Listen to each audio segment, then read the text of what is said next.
Welcome back to Witch Church. It's Mal.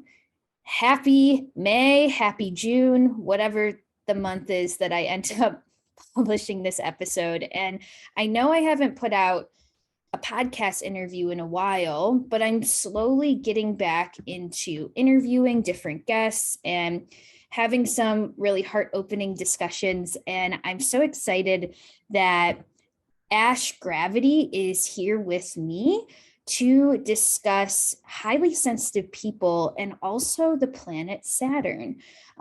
So before we really get into interviewing Ash here today, I just want to introduce you to them. So Ash Gravity uses they, them pronouns and is a professional astrologer, flower alchemist, and ancestral guide who supports sensitive souls in deepening their connection to the wisdom of the earth and the cosmos. Their astrological practice blends traditional Hellenistic and astro-herbal methods with past life healing and animism. And this is really cool. I need to ask you more about this flower alchemy stuff, Ash. But you can find Ash on Instagram as @AshGravity, and their website is also ashgravity.com. So welcome to the Witch Church podcast, Ash. Thank you. Thanks for having me here. Yeah, thank you. Well, I know one of the reasons we found each other on Instagram is we both realized that we are both professional astrologers who work with highly sensitive people. And I got really excited to kind of find out that you do similar work when it comes to consultations and being a practitioner and having highly sensitive clients and all of anything that highly sensitive people entails. It seems like you're into it, but maybe it would be a good starting place for us if you want to maybe talk a little bit about like your highly sensitive person journey, because you do identify as an HSP, but I don't even know if I even knew what that was until I was like 24. So I would love to hear about maybe how you experienced being a highly sensitive kid. And then maybe, I'm guessing as an adult, how you actually stumbled into the HSP label, if that's not too complicated of a question. I don't think it's really that complicated of a question. It wasn't really that long ago. I learned about the HSP label kind of at the beginning of the pandemic, actually. So yeah, like 2020 was probably when it would have been like around 2019 or 2020 that I first came across it. And I can't remember exactly where I heard about it first, but I know that one of the first people that I remember talking about it was actually Asia Suler, who is an herbalist, and she owns One Willow Apothecary. So I took a course on flower essence creation from her, actually. And I think in that course, she talked about basically if you're attracted to doing flower essences, like it's very likely that you're a highly sensitive person. And I was like, she was describing a little bit, about some of the traits and stuff, and was like, this might just be something that you want to look into, basically. So I did, and I was like, wow, okay. I mean, it was a very emotional experience for me, the first time that I really realized that there were other people who had this life experience. And at that point in time, I was also in recovery from like a major burnout, like kind of a life-changing burnout. And so it was so incredibly healing for me to learn about being a highly sensitive person and like how my needs that I had felt my entire life, that I had instinctually felt like I'm just not set up to work in this environment. I'm just not cut out like to do these kinds of things. That I had essentially been conditioned to think like this is what it's required for you to be a successful person. This is what is required for you to like be able to fulfill your ambitions and all of this kind of stuff. And I realized like, okay, actually maybe there's a totally different way for me to be successful in a way that like feels true to me and honors like my needs and wants, and also honors like my natural gifts and abilities. And so it was a huge like coming home and feeling so seen, and then feeling like I had language to then communicate to other people about what I experienced. And it also helped me understand my parents so much more because my parents are both highly sensitive people. So that was really the first time that I remember learning about highly sensitive people. And, you know, like I think most highly sensitive people, you might have known you were sensitive throughout your life, but it just kind of takes it to a whole different place when it's not just about like being sensitive anymore, and kind of being able to learn more about like what that word might actually mean in more of an empowering way.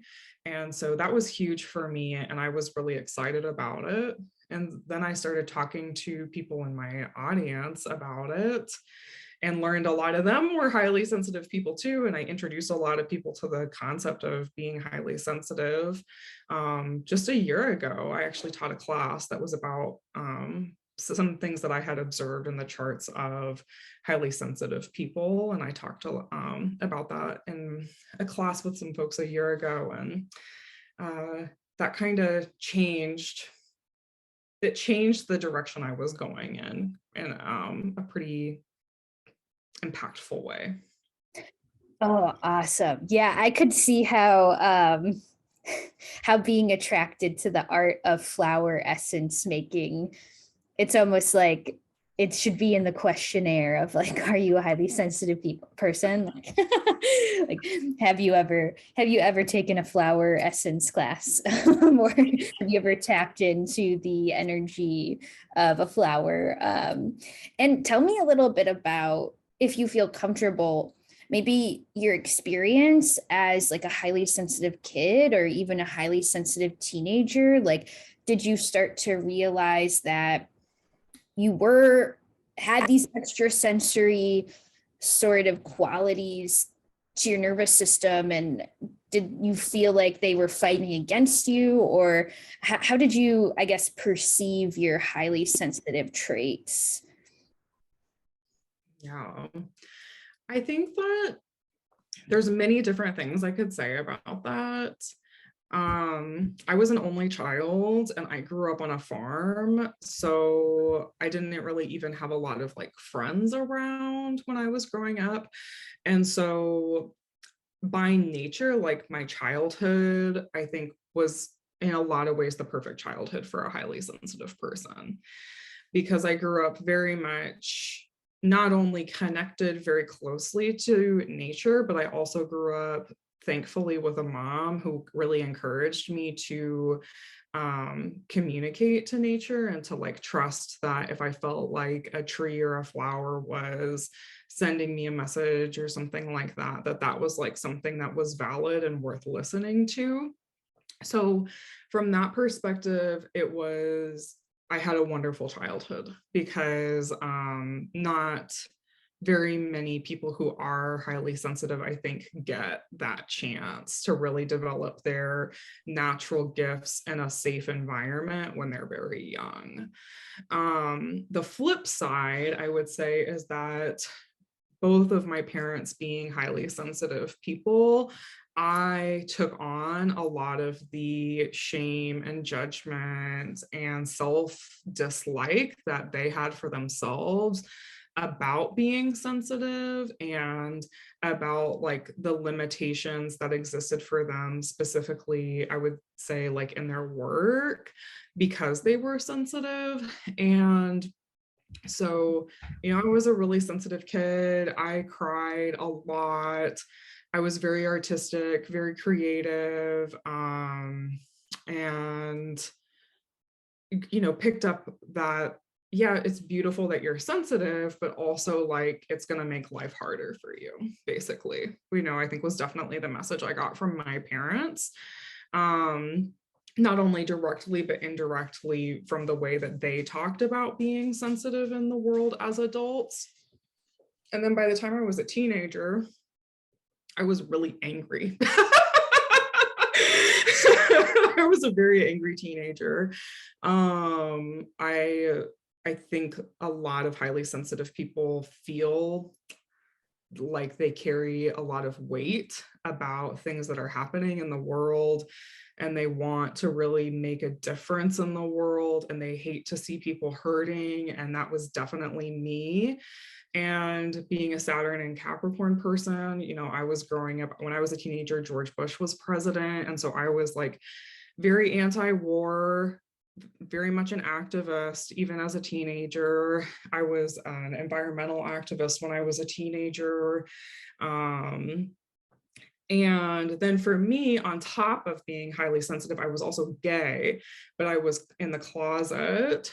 And so that added like a whole another layer of just anger and feeling misunderstood and feeling like there was something wrong with me.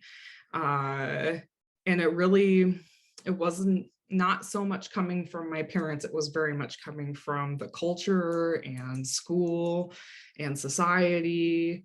And I was mad, and I was really into like, music. And that was where I found my, I think the experience of being a highly sensitive person, people have different ways of experiencing being in live music. For me, live music was like, it was my survival to be able to be completely absorbed in that like heavy sensory experience. I felt so held by going to concerts and being in live music in the same way that I did being in nature when I was, and I still went hiking and stuff. My parents would yell at me because I'd be like, I'm going to go in the woods. I grew up going in the woods. You're not going to stop me from going in the woods. Like, I don't care that I'm a teenager and I'm alone and like all of this stuff. So, yeah, that was kind of my journey. But by the time I was 18, I definitely felt like there's something wrong with me. I remember definitely feeling like there's something wrong with me and I need to try to kind of fit in when I went to college. Yeah. Oh, I hear that. And it feels to me actually something that really sticks out from your story is like the observation of that you had about your parents who said or who were or who are both highly sensitive people, and how you kind of picked up on their shame and their self-judgment and even their self-dislike. And I find those three things, I mean, uh, I think everybody in some context probably has some inklings of shame, self judgment, self dislike, but there's something about the highly sensitive experience. Those things feel so exacerbated in a lot of ways because not only are we sensitive to the environment and what everybody else around us is feeling, but we have such good memories and we don't let ourselves off the hook. And, we'll think about this dumb thing we said or did, or we'll perceive something we did as like awkward or, whatever, and we'll never forget about it for like 20 years. and that we forget that maybe the non highly sensitive person doesn't do that. And it's something that is kind of unique to our traits in a lot of ways. And, in that kind of shame, judgment, self dislike kind of thing, um, it creates an interesting journey to really figure out exactly how to love and care for yourself as a highly sensitive person, I think. Because I don't know about you, but self care didn't click for me for a really long time, like to the point where I was like, this just doesn't work for me. And I was like, I don't know what I'm doing wrong, but I just don't feel like I'm a self-care person because it just ain't, it's not working. And it wasn't until like actually having a class of highly sensitive people that I led where I kind of figured out, oh wait, like we care for ourselves a lot differently than what Instagram makes self-care out to be. Like I'll sorry if my if is my internet still okay, Ash? I think it like has gone out or like kind of gone back and forth a couple of times, but it seems like it's gotten more stable. Okay, just let me know if it pauses. But yeah, I guess I just realized too that as a highly sensitive person, like how much self-care to me is actually giving myself time to hide. Which sounds like almost unhealthy. Like if you were to say this to like an whatever the average person with the average nervous system, they'd be like, that sounds unhealthy. But I think it was something I was shamed about by my own parents for so long. But once I gave permission to myself to like, okay, this is going to be a hiding day. Like I'm not talking to anybody. I'm not I'm not going out in public. I'm just going to be with myself.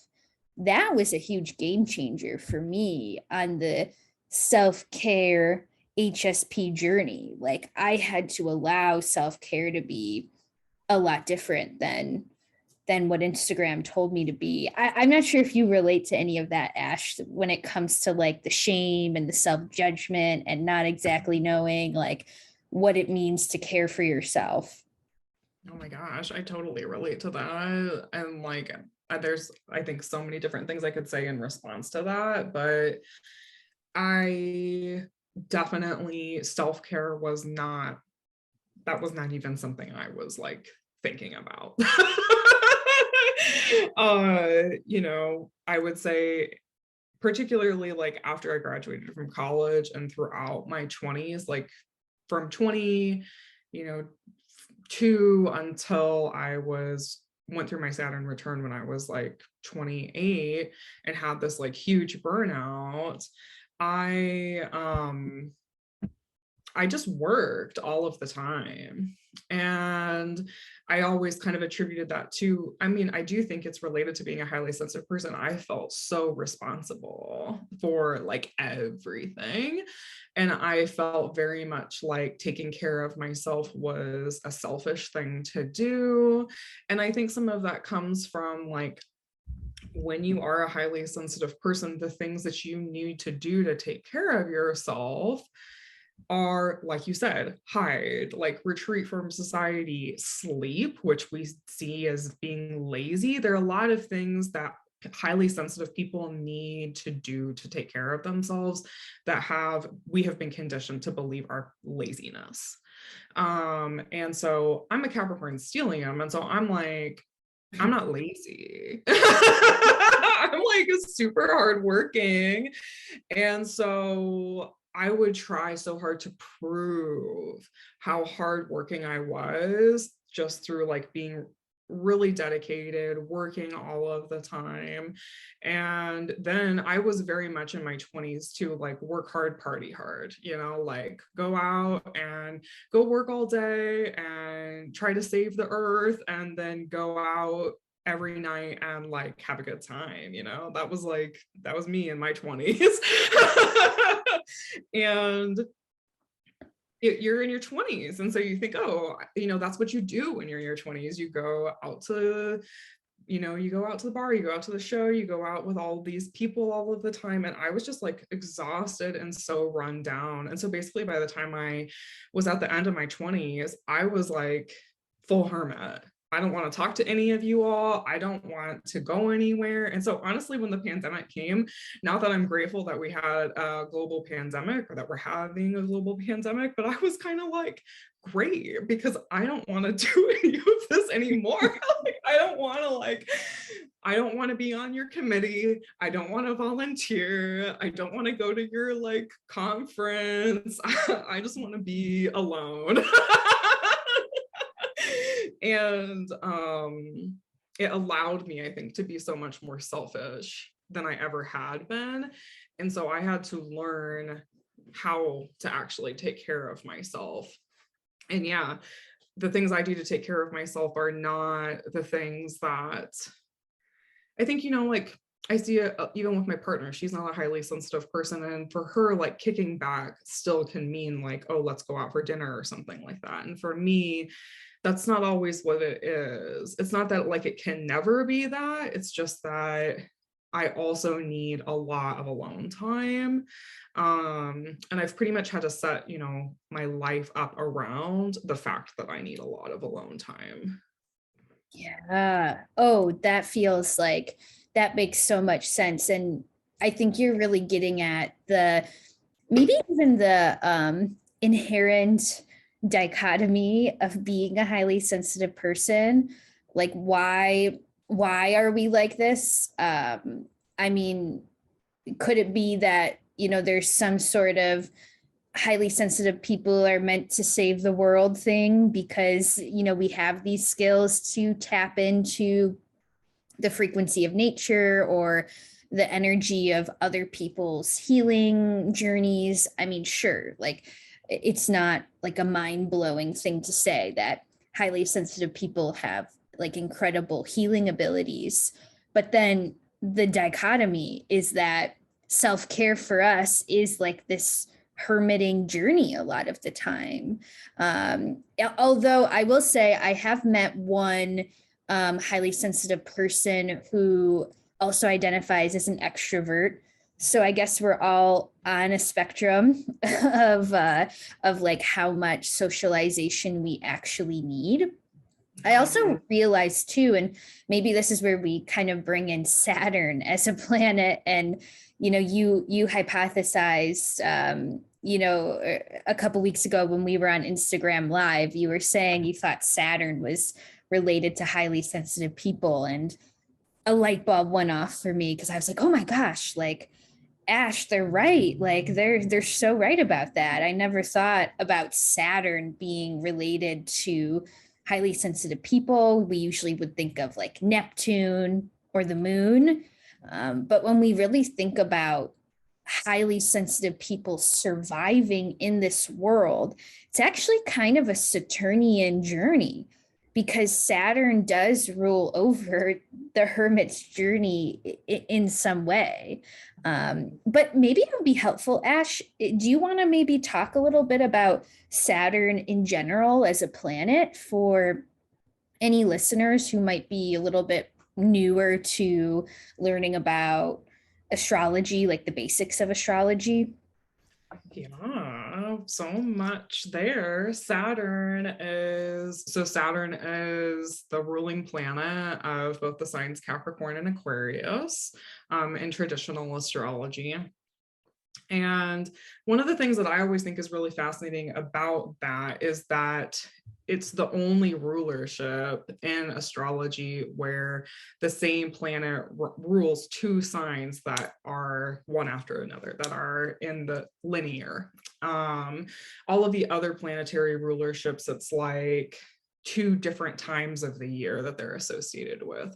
And so because of that, I always think of Saturn as needing things that need a lot of time. We need 2 seasons to allow Saturn to be kind of like our planetary guide every year. And in the part of the world that I live in, during the winter time. So it's this very hermit kind of time anyway, of everything is kind of slowed down.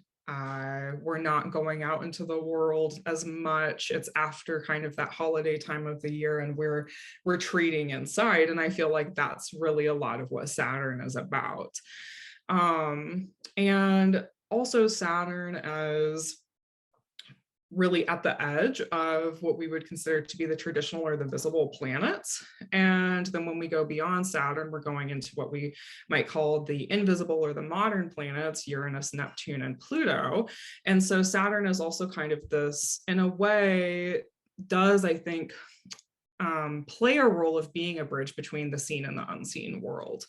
And so I think of Saturn as also kind of connecting us to time, and how time is happening both in the moment that we're existing in right now, but also time is happening in all of these other timelines, basically, that are existing simultaneously, along with like the linear timeline, quote unquote linear timeline, that we're experiencing here on Earth. So I think that Saturn, it's in a way like, as I'm talking about it, I'm thinking about how Saturn, it is about retreat, but in a way it also is about connection, because Saturn is also about systems and how we create systems. And I think that's the Aquarius rulership of Saturn as well. Of there's the Capricorn Saturn rulership that I always think of as like, that's building like the bones, the foundation, the structure. And then the Aquarius Saturn rulership is like, how is everyone existing around that structure? How is everyone existing around that system? And then if we think about that, the modern ruler of Aquarius is also Uranus. It's then taking us into, you can't like think about Aquarius without thinking about Saturn and Uranus, because it's like you have to have the system, but you also have to be able to move beyond the system, and like that requires people. So Saturn is about retreat, and it is very much about being a hermit, but it is also about the collective. And I think that that actually really speaks a lot to at least how I feel as a highly sensitive person. And I think this is true from a lot of the highly sensitive people that I talk to too. It's like, I so deeply care about the collective, yet from here. And not like necessarily always up in it with everyone else. And so for me, working with Saturn in a way, and my journey as a highly sensitive person has been like learning how to care from afar. Yeah, that's big. Definitely. Because that's actually, we don't typically think like Saturn as the caretaker.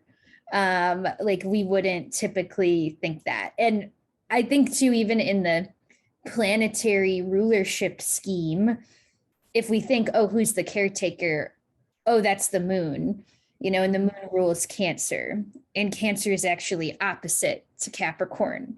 And Saturn rules Capricorn. So we could be like, oh, Saturn has nothing to do with caretaking. But we often forget that astrology works in opposites.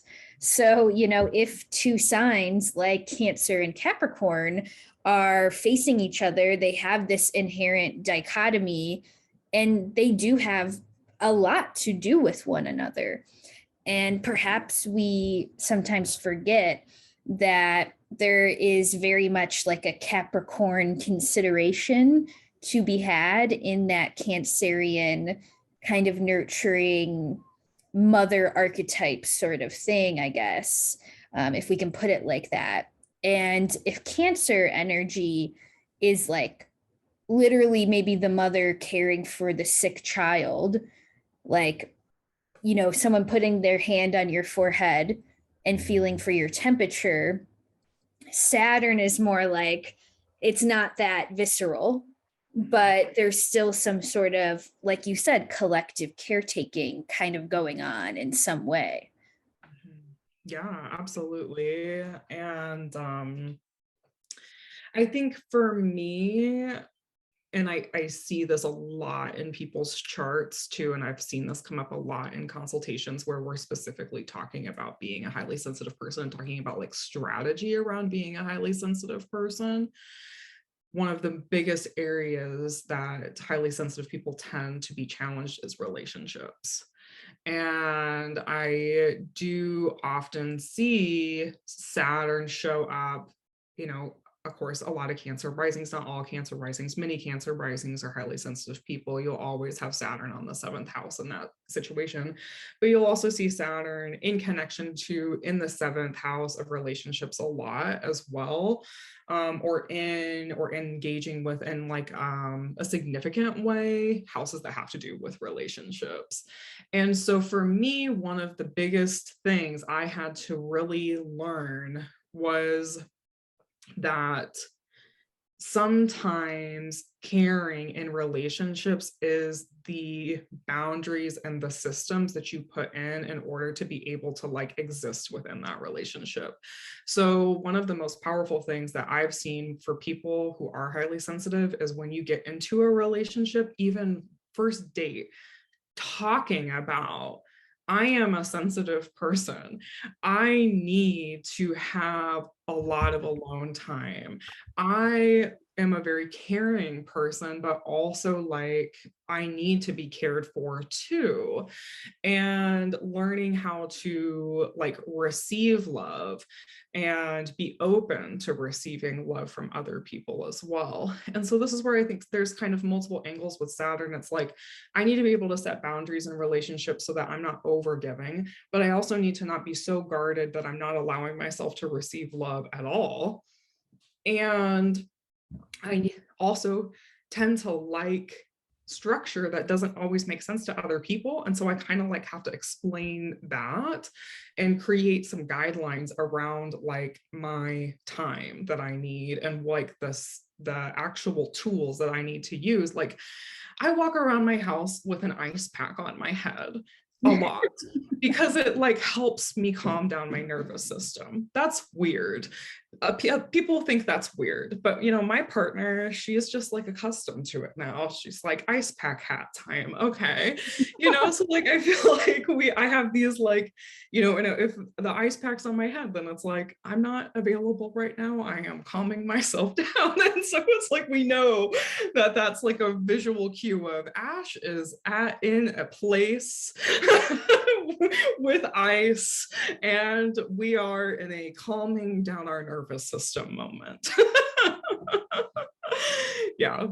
Oh, I love that. I love that visual. And you make me think too, oftentimes, and maybe highly sensitive people are especially guilty of this because we're such naturally good caretakers in the sense that it's second nature for us to be able to tune in to what someone needs.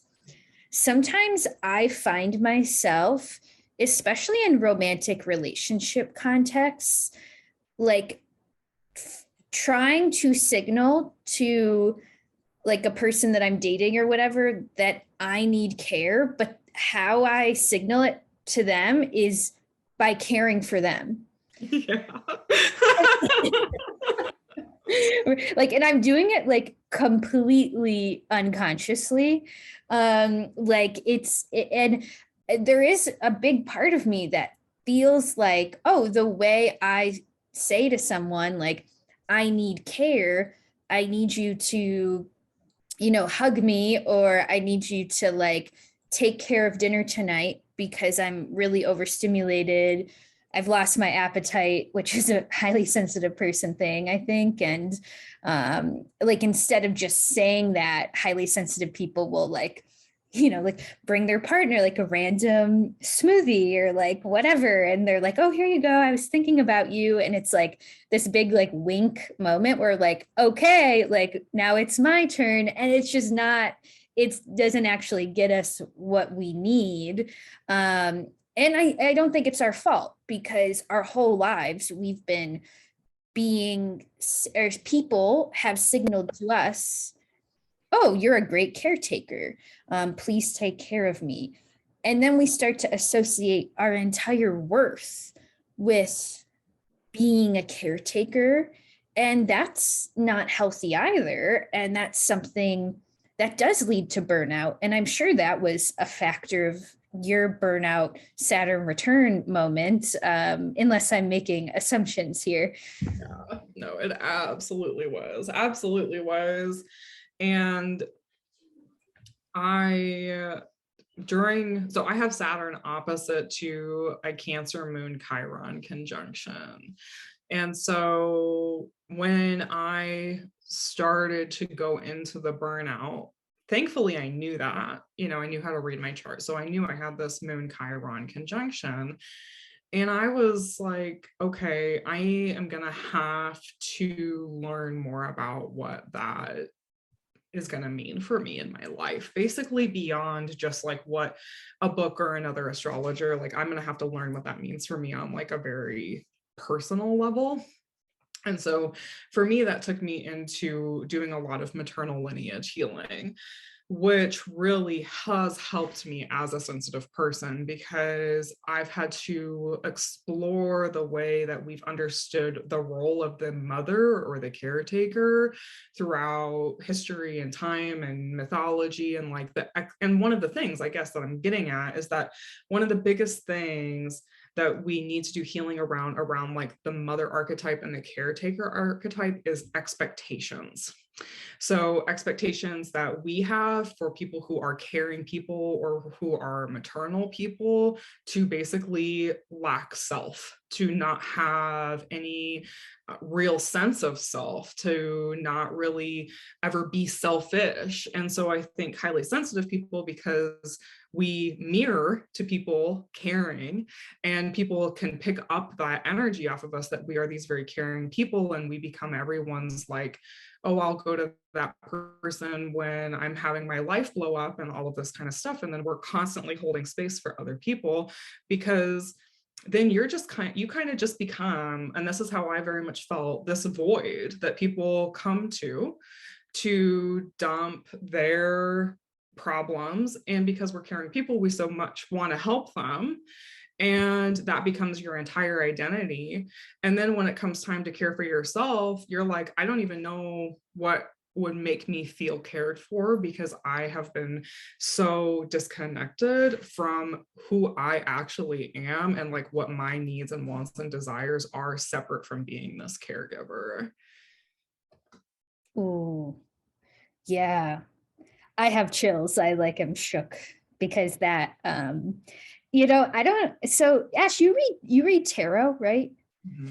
Okay, so it's funny because you're almost speaking to sometimes when I have like a client who is a mom and they come in, a lot of the times when I'm reading for like the burnt out mom, the Page of Wands comes out.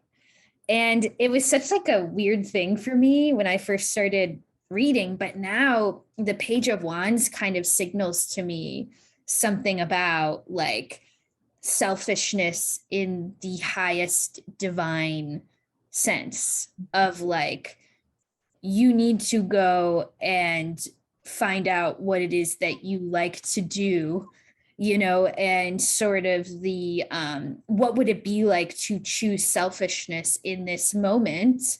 Does that actually make you like a bad mom or a bad caretaker or a bad partner or a bad highly sensitive person, or does it actually strengthen your own skill set so you can help more people, but from the Saturnian place, like from a distance? And something else that really struck me about what you said too, and I think, by the way, we can totally mention that I think we all have some sense of the mother archetype as highly sensitive people, no matter our gender expression, or I don't think we have to overly gender the mother archetype, but that sense of the mother archetype, the shadow of it being the lack of self. Oh my gosh, I can't tell you how many highly sensitive people I've spoken to that are like, I don't know what I like.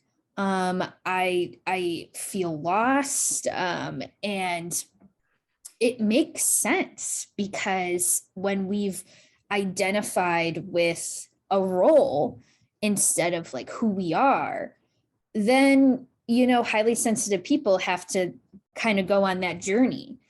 And taking it back to Saturn too, I've been a late bloomer in a lot of different aspects of my life. In fact, Saturn on my sun, I think I'm just going to be taking my time to get to every sense of life. Like, I don't think I'm ever going to be on the traditional timeline.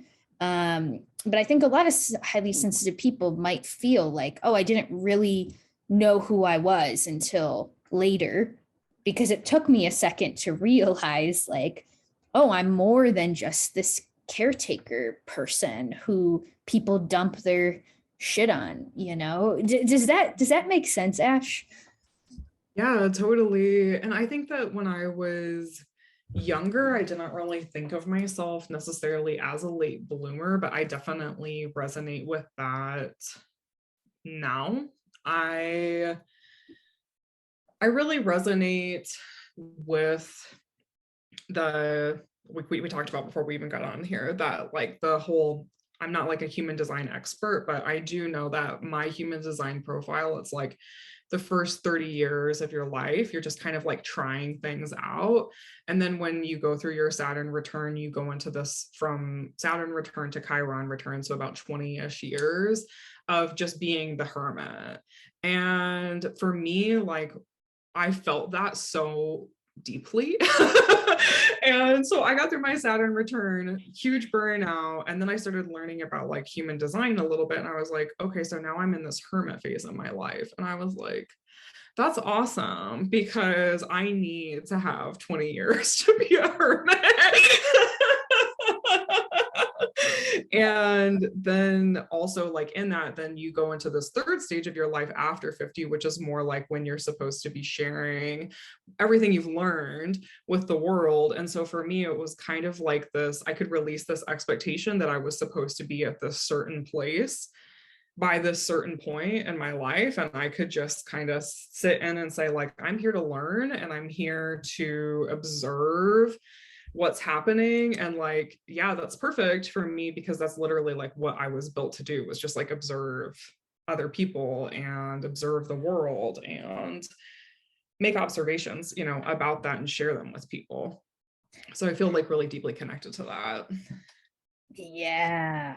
And I'm wondering too, like, because you're in your post Saturn return phase now, and you talked a lot about Saturn actually being the teacher for you when it comes to self care, because Saturn for you relates to like setting boundaries and kind of making the time to, you know, pull back or sleep or whatnot. But I'm interested to know from your perspective, and maybe from looking at your burnout phase in retrospect, what were some of like, I don't want to say like the warning signs, but I guess as a highly sensitive person, for you, what kind of sort of is like the alarm that's like, okay, wait a second, this is out of alignment for my nervous system, or wait a second, I just caught myself trying to fit into society, a capitalistic society expectations instead of like highly sensitive person expectations. Like, what does that feel like for you? I think that is an excellent question. And the issue was that I didn't know what the signs were. And so I had to learn how to pay attention and like recognize those signs when they did show up. But like you said, in retrospect, um, I didn't have any time for myself. You know, my calendar was just always full of things that I was supposed to be doing. And then I would cancel stuff all of the time because I was like, I don't have the energy to do this. And then I would get stressed because I was canceling stuff all of the time. And then I would just get sick.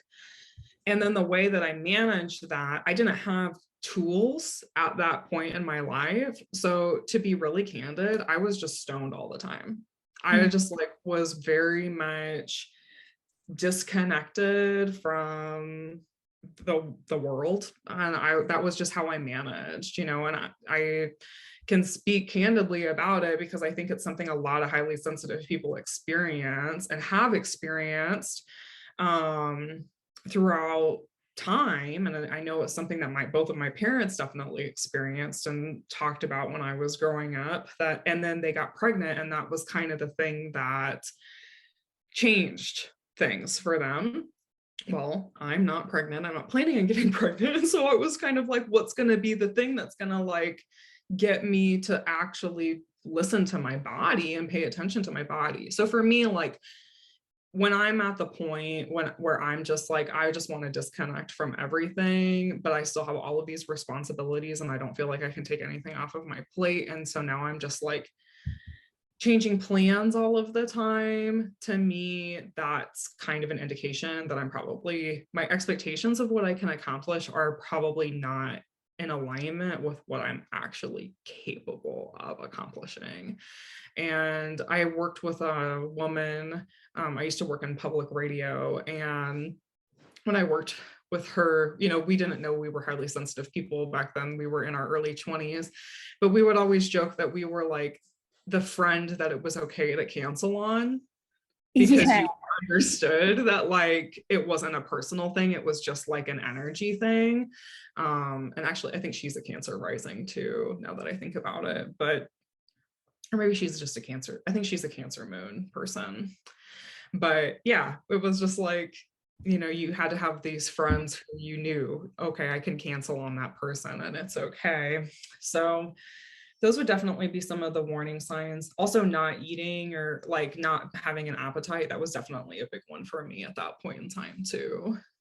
Right. Well, I think that's really insightful advice or guidance, because I mean, I don't think I even knew I was so disassociated my whole life, you know, and it actually wasn't until I started reading tarot for others when I really started to be like, wow, like I feel like absolute garbage. And I'm trying to hold space for others, but I am like ill, like, you know, and that was kind of my wake up call of like, something's up. And that kind of led me on a little bit of a journey to figure out how to become more embodied. But I think it really does come down to that, like, how much are you disassociating? You know, and why is that? And is it because you're a highly sensitive person trying to force yourself into the mold of someone with a different kind of nervous system?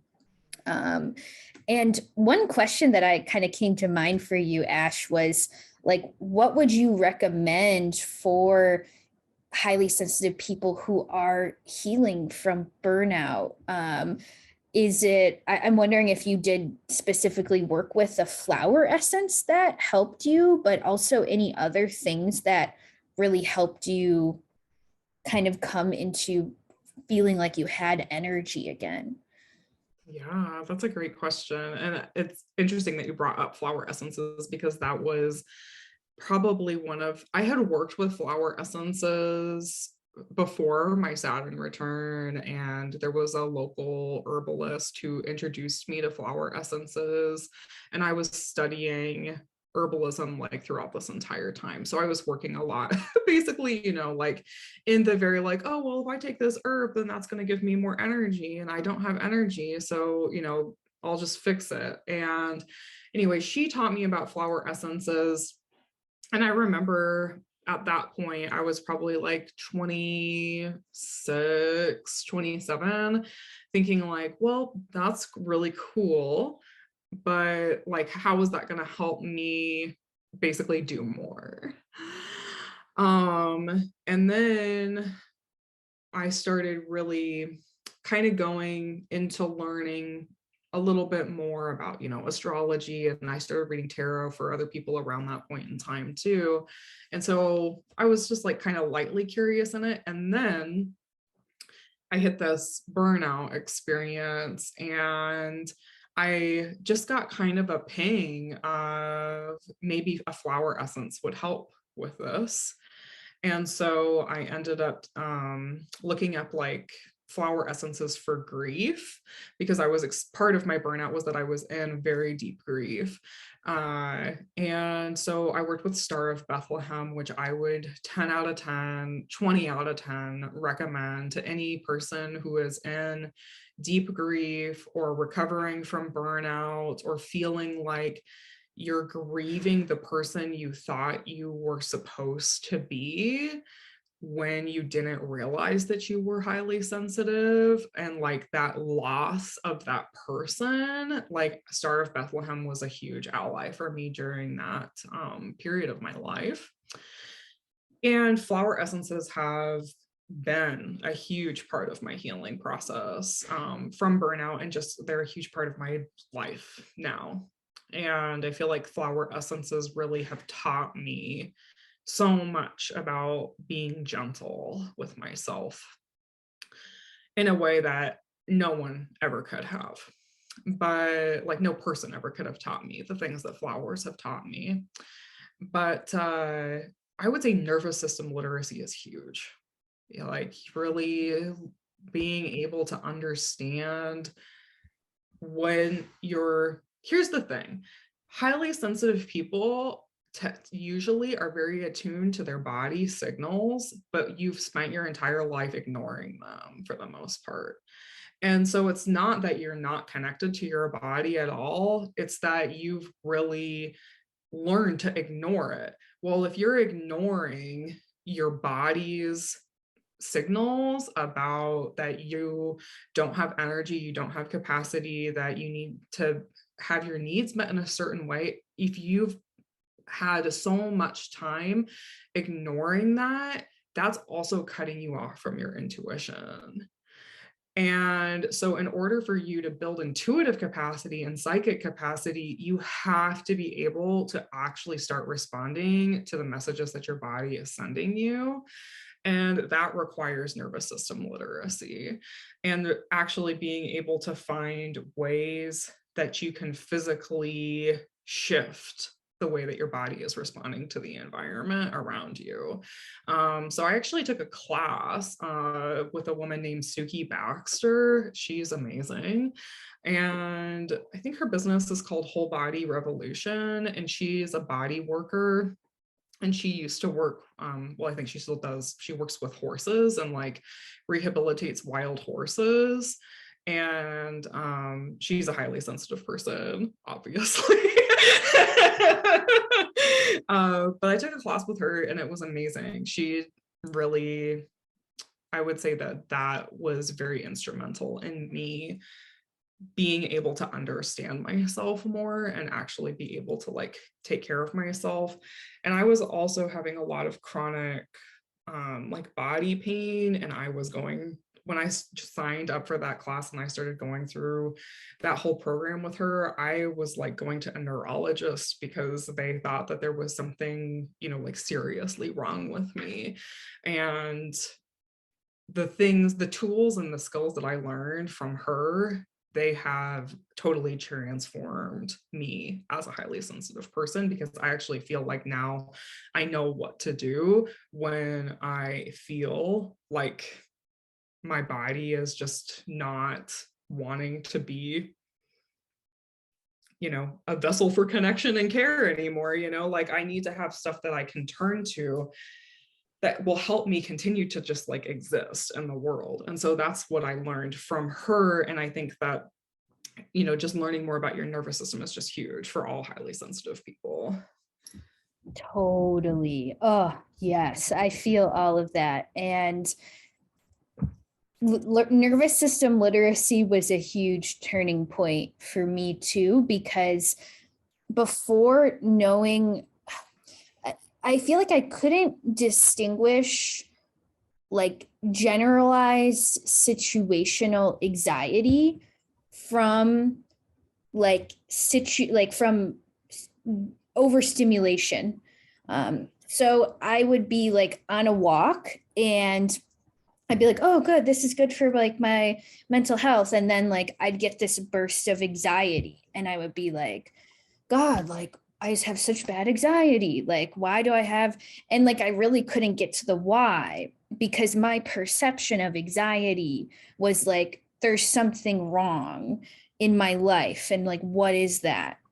And once I learned about more about my nervous system, I was suddenly like, oh, I just had that burst of anxiety on my walk because these lawnmowers are going crazy and it's noise. And I'm highly sensitive to noise. And that just set off like an alarm in my nervous system, and I can bring myself back down to equilibrium in a minute. I just have to kind of focus on my breath and just allow it to happen. And that was a huge game changer for me too. Like, I can honestly say, granted, I am an HSP who takes an SSRI, but I think that definitely has some really beneficial, um, uh, sort of beneficial results for my life. But I can honestly say, like, I don't have a lot of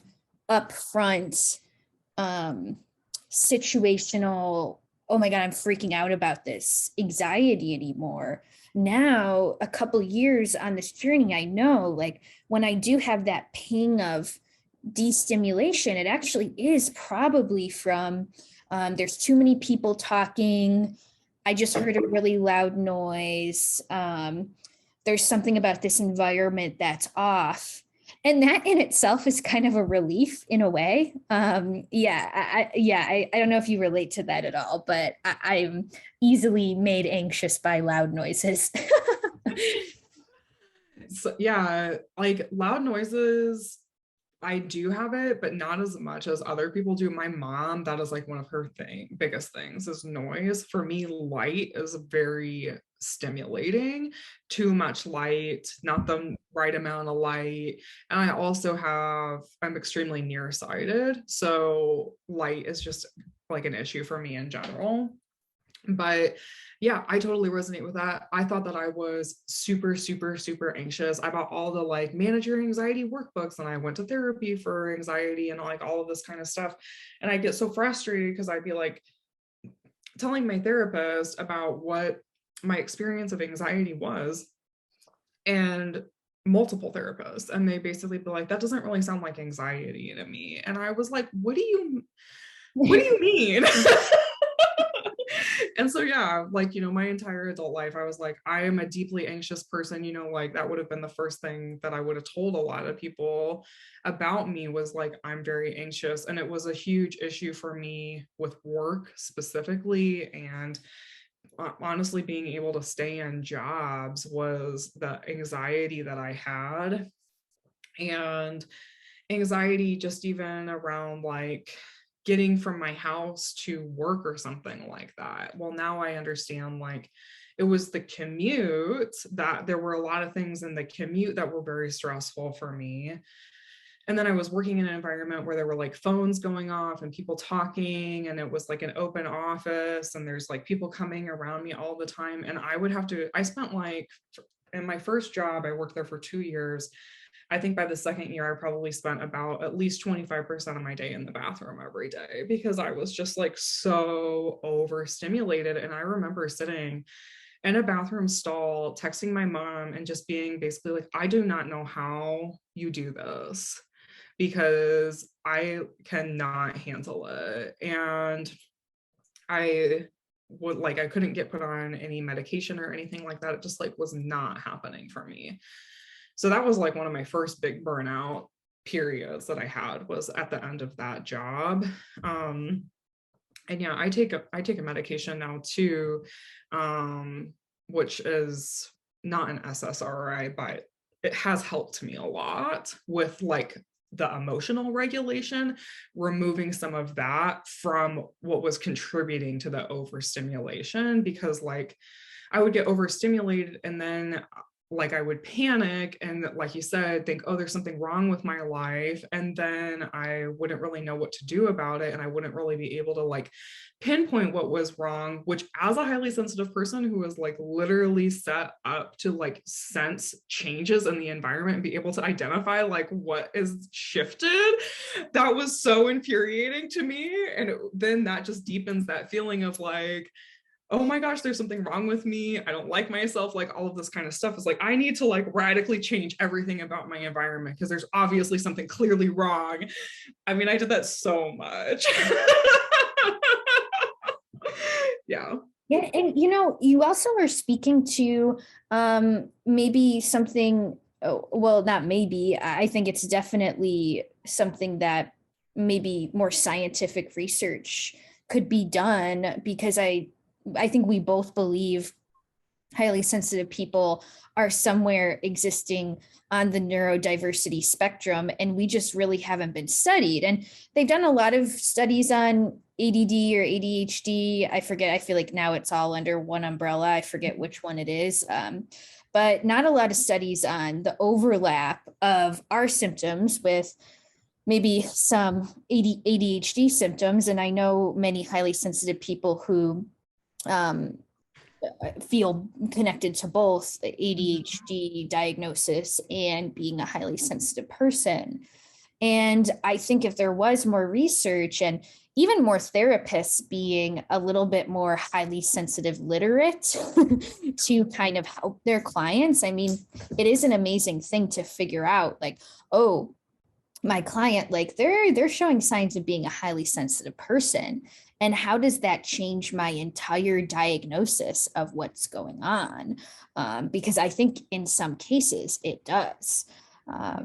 But that was my little tangent on why I think some therapists, not all therapists, but I think some therapists sometimes do more harm than good to HSPs, and certainly some psychiatrists do more harm than good to HSPs. So yeah, absolutely. And I think that there's so much that we are learning right now about neurodiversity and what the spectrum of neurodiversity includes. And I think there's a lot of people right now, and I'll say I think there's a lot of particularly like women or people who were born as women, raised as women, conditioned as women in the world, who are discovering that like they do have some kind of neurodivergence that maybe was never identified earlier in life. And I think a lot of people are trying to figure it out.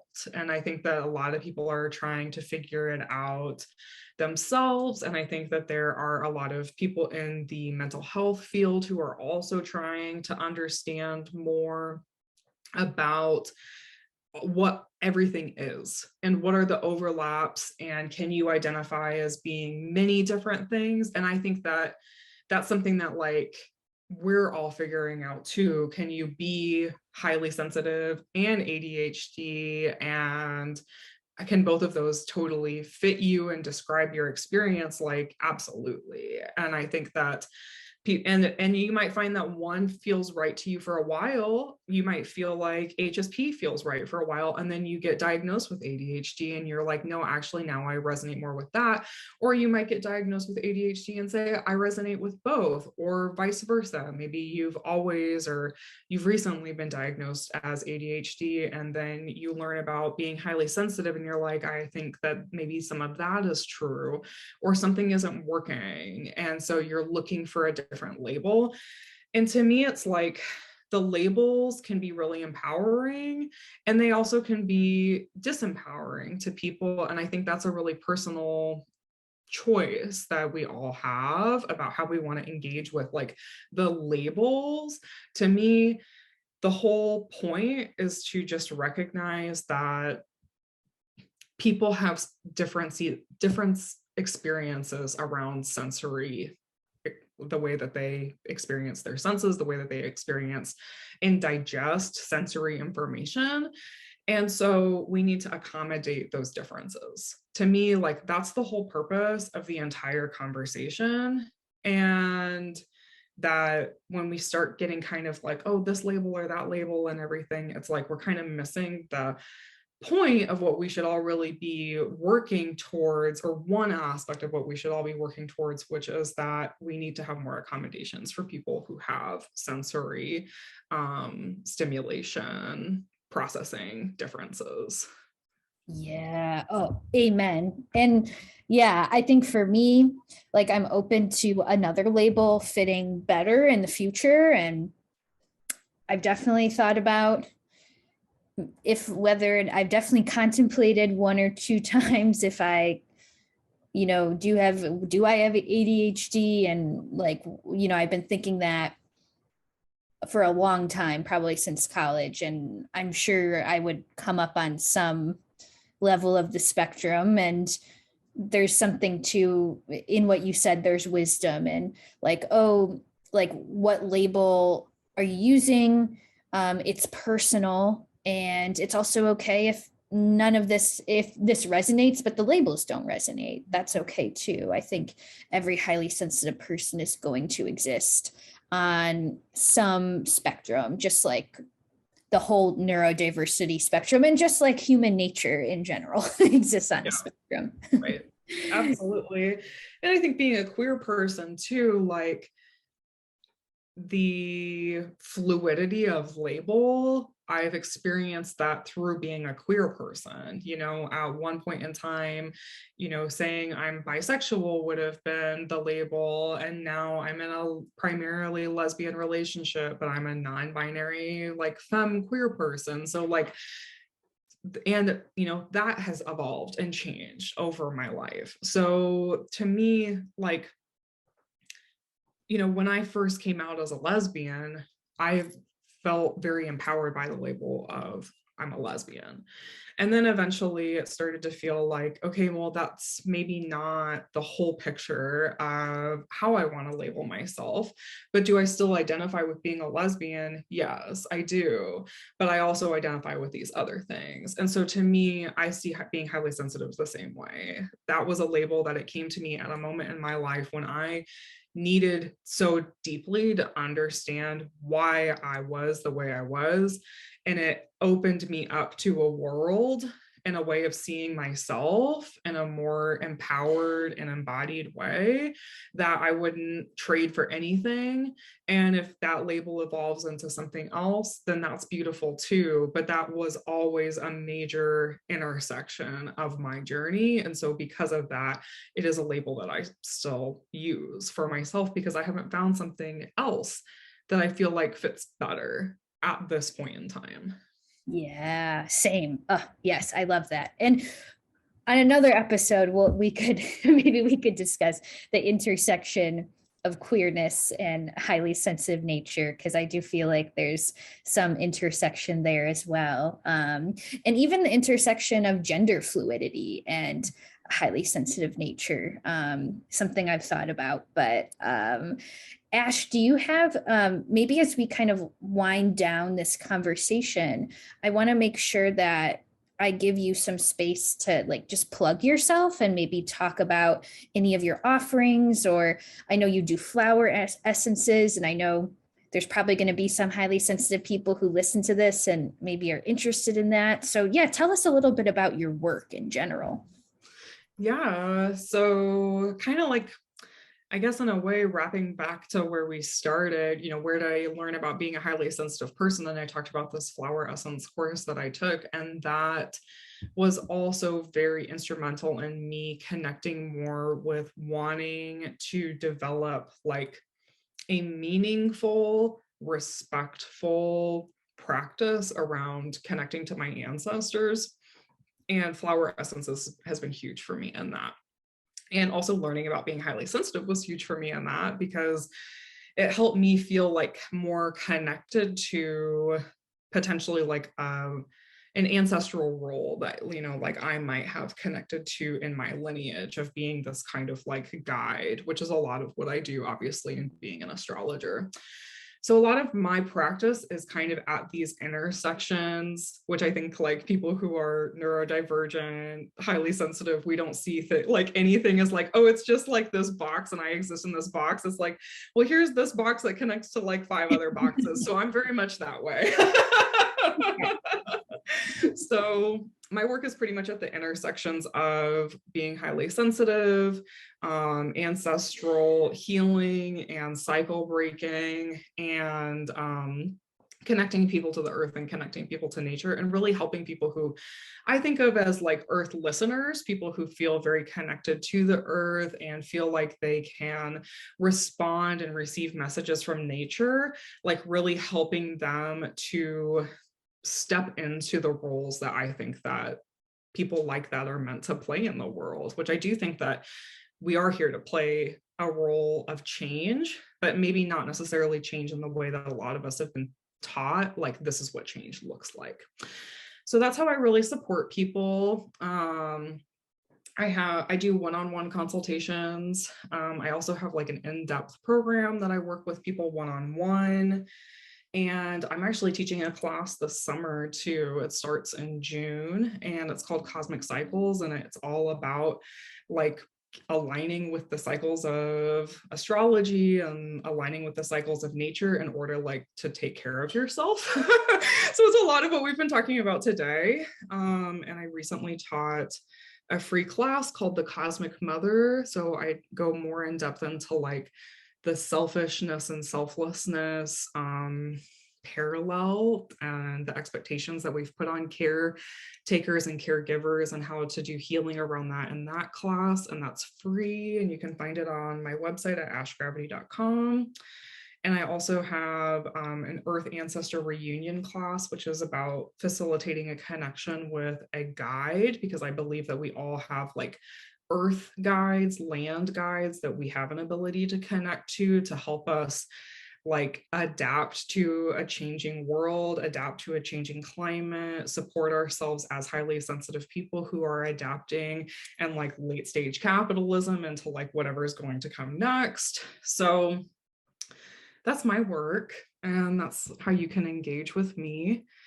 And yeah, I think that's kind of everything. Oh, this is awesome. I love this. And I'm so glad to hear that ancestral work is something that feels really intertwined into your practice, because it's not something that I feel particularly literate within. So I'm always looking for a good referral for that specific thing. So I'm really glad that the stars aligned for us to talk about highly sensitive person stuff, and I'm sure we'll do something else too. But we gotta keep this going, because I think we have so many parallel interest with the highly sensitive person stuff. So we'll tell the audience, stay tuned.